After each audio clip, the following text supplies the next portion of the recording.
দেশকে এগিয়ে নিতে হলে জুলাই অভ্যুত্থান পরবর্তী এই নির্বাচনে 10 দলীয় ঐক্যজোটের বিজয়ের বিকল্প নেই বলে মন্তব্য করেছেন এনসিপির আহ্বায়ক নাহিদ ইসলাম। সকালে রাজধানীর শাহজাদপুরে নির্বাচনী প্রচারে অংশ নিয়ে তিনি এসব কথা বলেন। নাহিদ ইসলাম আরও বলেন, জনজোয়ার দেখে ভয় পেয়ে একটি দল বিভ্রান্তি ছড়াচ্ছে। এবারের নির্বাচন ভূমিদস্যুদের পরাজিত করার কথা বলেন তিনি। সুবিধাবঞ্চিত এই ঢাকা 11 আসনে চাঁদাবাজ, লুটেরা, ঋণখেলাপিদের বিরুদ্ধে রায় দেওয়ার আহ্বানও জানান নাহিদ ইসলাম।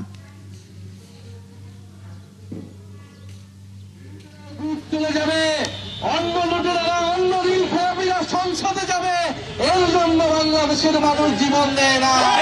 আমাদের এবার বিজয় হবেই।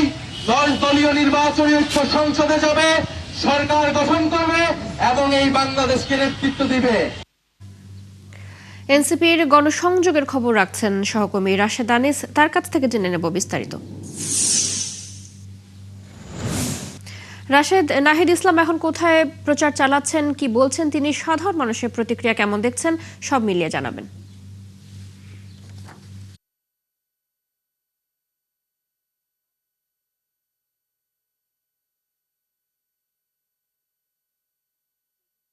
অল্প কিছুক্ষণ আগে শেষ হলো বলতে এখনকার মতো সকালে যে গণমিছিলের প্রচারণা ছিল সেই গণমিছিলের প্রচারণা কিন্তু শেষ হলো। আপনি দেখছেন যে মাত্রই নাহিদ ইসলামের শেষ যে বক্তব্য সেই বক্তব্যটি রাখলেন এবং আজ দিনব্যাপী কিন্তু নাহিদ ইসলামের প্রচারণা রয়েছে। বিশেষ করে জুমার নামাজ আদায়ের পর থেকে একবারে রাত পর্যন্ত বিভিন্ন স্থানে তিনি যেই ঢাকা 11 আসন রয়েছে সেই 11 আসনে বিভিন্ন স্থানে তিনি প্রচারণা করবেন। মূলত তিনি কিন্তু বলেছেন যে গণজোয়ার দেখে আসলে একটি বিশেষ দলের নেতারা তারা আসলে ভয় পেয়েছেন এবং বলা হয়েছে যে ঢাকা 11 আসনে 10 দলীয় ঐক্য জোটে যদি কাউকে কোনো রকমের কোনো হুমকি দেওয়া হয় বা আঘাত করা হয় তাহলে যেন তারা পাল্টা আঘাতের জন্য প্রস্তুত থাকেন।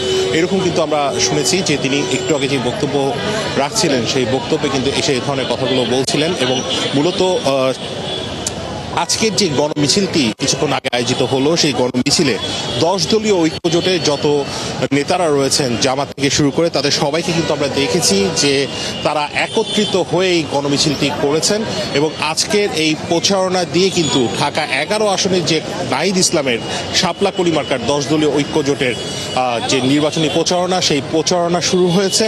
গতকাল কিন্তু আমরা দেখেছিলাম যে নির্বাচনী প্রচারণার যে প্রথম দিন ঢাকা বিশ্ববিদ্যালয়ে ঢাকা 8 আসন থেকে এনসিপি নির্বাচনী প্রচারণা শুরু হয়েছিল এবং একটি বিষয় জানিয়ে রাখি যে সবশেষ যে গেল বছর জুলাই মাসে পুরো জুলাই মাস জুড়ে যে এনসিপি জুলাই পদযাত্রা করেছে সেরকম কিন্তু একটি কর্মসূচি হাতে নিয়েছে। 26 জানুয়ারি থেকে চট্টগ্রাম দিয়ে শুরু হবে এনসিপির নির্বাচনী দেশব্যাপী নির্বাচনী যেই পদযাত্রা রয়েছে সেই নির্বাচনী পদযাত্রা শুরু হবে। সেখানে আসলে গণভোটকে হা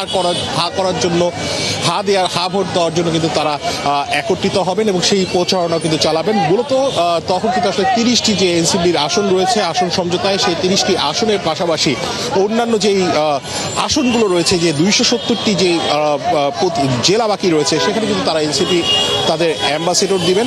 আমি প্রতিক্রিয়া দু একজনের যদি নেওয়ার চেষ্টা করি, এখানে যারা যারা ছিলেন, আপনারা কি মিছিলে ছিলেন? কি বলবেন একটু বলেন।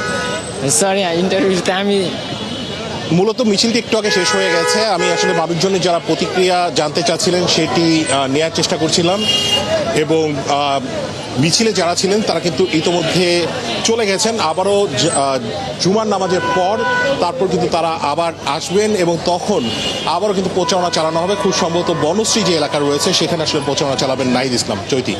রাশেদ, ধন্যবাদ আপনাকে যুক্ত হবার জন্য। এনসিপির গণসংযোগের খবর জানাচ্ছিলেন আমাদের সহকর্মী রাশেদ আনিস।